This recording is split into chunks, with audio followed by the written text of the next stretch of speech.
Izay ny amin'iny fa dia vadika eo amin'ny taranja basketball isika nitanterahana tetsy amin'ny kianja mitafina Korondrano ny 12 13 14 jona lasa teo ny andian'ny faharoa amin'ny fiadina ny tompon-daka nasionaly eo amin'ny taranja basketball lalaovin'olona telo ity.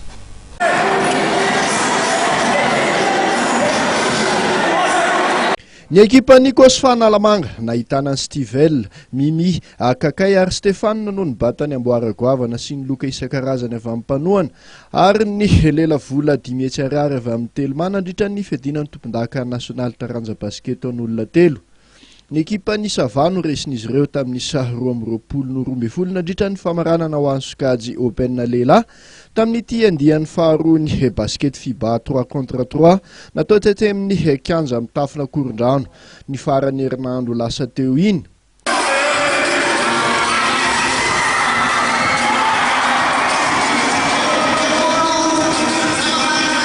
Nanamarika ny fifananana ho an'ity sokajy ity ny nandesen'ny ekipa ny Sava, ny ekipa ny SCB Boeny izay tompon'ny anarana amboninahitra farany teo amin'ny Manasadalana. Ny anona teo amin'ny larana fahatelo arak'izany ry Bila sy Elisy Zezy ary Riky. Azo lazaina ho fahombiazana tanteraka no azo ny Federasiona Malagasy ny taranja basket tamin'ny fikarakarana ity hetsika ity. Hita sy tsapa fa matotra tanteraka mantsy ny fikarakarana nataon'ny komity mpikarakara nahitana ny Irina Randrianarsoa, Pascal Rassone ary Miary Randrina. Tsara manamarika fa nisy ny fitiliana ireo mpilalao andrafitra ny ekipa pirenena Malagasy hiaro ny voninahim pirenena ny fiadinany amboarany ranomasimbe indianina no sady fifantsanana ho an'ny faritra fafito aty Afrika ataon'ny majanga ny volana aogositra ho avy izao tamin'ity fifananana nasionaly ity. Ny ekipa tafavoaka amin'ny fifananana partiu arak'izany no solitena ny faritra fafito aty amin'ny Afrika amin'ny fiadinany tompon-dakany Afrika tao any Togo. Sikaritra fa efa tafiditra ao anatin'ny Malagasy ny fankafizana ity basket an'olona telo ity. Raha ny fahitana ny zavamisy nandritra ny 3 andro 12 13 14 jona lasa teo.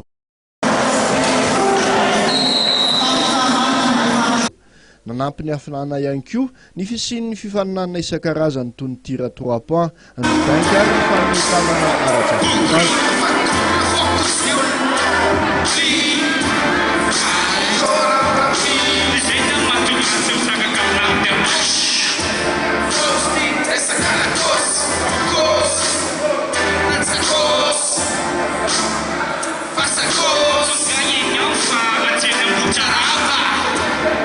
Toy izao kosa ny vokatra ho an'ireo sokajy hafa ho an'ny U12 zazalahy ny ekipa ny Fandrefiala nandesy ny Mbitool tamin'ny 14.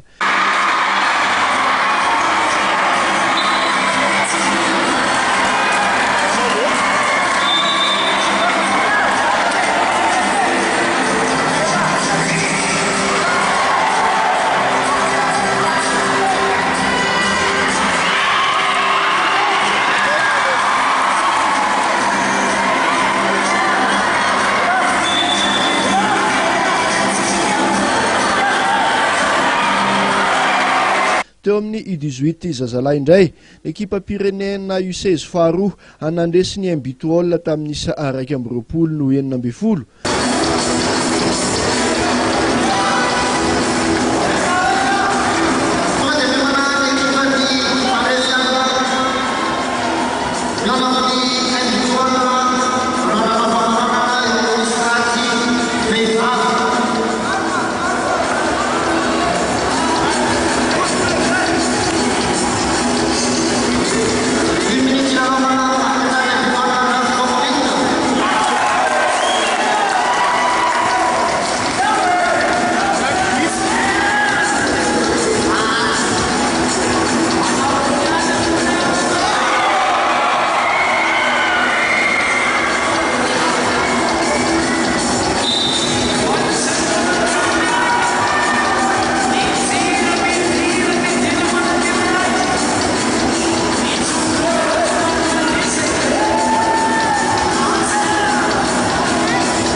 ho an'ny Open vehivavy ny fandrefiala nandesiny ambitôla tamin'isa 17 no 12 ary farany ho an'ny tournoi des partenaires ny ligue Nanalamanga nandesiny Colis Express tamin'isa tery de tery 12 no 20